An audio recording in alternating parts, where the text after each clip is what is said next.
We just got through the first wave of the Palmer raids. We're about to jump into the second. With the encouragement of Palmer in January of 1920 came the mother of all raids. Federal, state, and local agents swept through more than 30 cities, arresting between 3,000 and 10,000 people.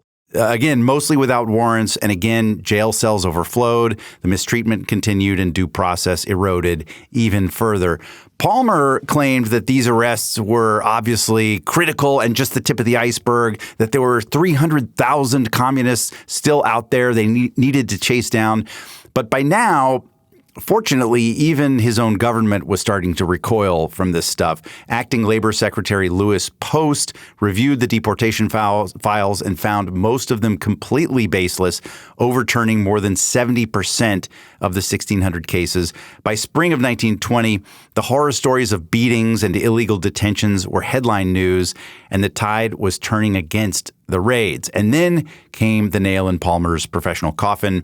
He had been warning and using this as justification the whole time that on May 1st, 1920, the communists across the country would rise up, torch cities, and topple the government. So on that day, the country braced itself like for a revolution.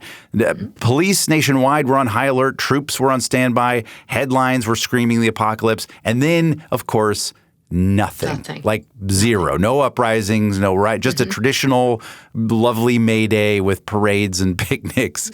The Antifa uprising or the caravan, right? Yeah. We've had that. The caravan's headed our way. Antifa's going to invade my town.